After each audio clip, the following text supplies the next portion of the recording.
Hello बच्चों, let's read the question. The question is a solenoid of length 1 meter and 3 centimeter in diameter has 5 layers of winding of 850 turns each and carries a current of 5 ampere. What is the magnetic field through a cross sectional end of solenoid?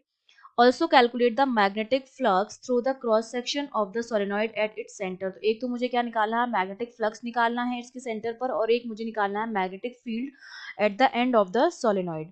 ठीक है, तो देखिए इसको solve करने के लिए हमारे पास क्या हो जाएगा, की कॉन्सेप्ट। अगर मैं की कॉन्सेप्ट की बात करूं तो जब हम सोलेनॉइड की बात करते हैं तो सोलेनॉइड में क्या होता है, इस तरह से बहुत सारी कॉइल्स होती हैं जो एक दूसरे के पास पास में होती है। इसमें करंट जो है वो आई फ्लो हो रहा होता है। इसके सेंटर पर जो मैग्नेटिक फील्ड आता है बी एट सेंटर, वो हमारा आता है म्यू नॉट एन आई के बराबर, जहां पर एन जो होता है वो number of turns per unit length होता है, n capital N upon l के बराबर होती है। और अगर मैं एंड पर बात करूं तो बी एंड जो आता है वो बी सेंटर का क्या आता है, हाफ आता है। सेंटर पे जितना मैग्नेटिक फील्ड होता है उसका अगर मैं हाफ कर दूं तो वो मेरे पास क्या हो जाता है, वो हो जाता है magnetic field at the end of the solenoid. और दूसरा हमें निकालना है फ्लक्स, तो फ्लक्स जो होता है phi that is equals to B dot A. ठीक है, ये हमारा किसके बराबर होता है, बी डॉट ए के बराबर होता है। तो हमें फ्लक्स निकालना है और एक एंड पर क्या निकालना है, मैग्नेटिक फील्ड निकालना है।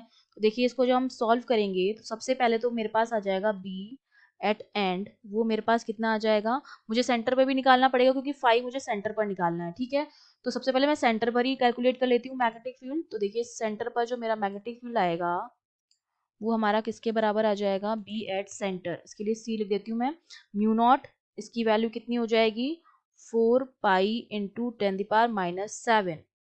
ये हमारा म्यू नॉट हो गया, into small n number of turns per unit length है, तो नंबर ऑफ टर्न्स कितने हो जाएंगे, 850 तो हैं एक वाइंडिंग में और हमारे पास एक लेयर में, तो 5 लेयर्स हैं, into 5 upon unit length 1 metre दे रखी है, ये तो एन की वैल्यू हो गई, इंटू करंट आई जो हमारी कितनी फ्लो हो रही है, 5 एम्पियर।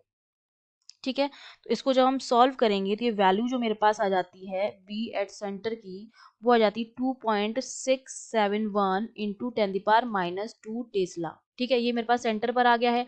अब अगर मुझे एंड पर निकालना है तो इसका हाफ कर दूंगी मैं, 2.671 इंटू 10⁻⁻2 अपॉन 2। तो इसको जब हम सॉल्व करेंगे तो कितना आ जाएगा, 1.335 इंटू 10⁻⁻2 टेस्ला। ठीक है, ये मेरे पास आ गया है सोलेनॉइड के एंड पर मैग्नेटिक फील्ड। अब मुझे फ्लक्स निकालना है फाई, वो भी सेंटर पर निकालना है, फाई एट सेंटर। ठीक है, तो ये मेरे पास बी ए के बराबर हो जाएगा। ठीक है, बी ए, बी की वैल्यू हमने निकाल ली, कैलकुलेट कर ली सेंटर पर, 2.671 into 10⁻⁻2 into cross section area.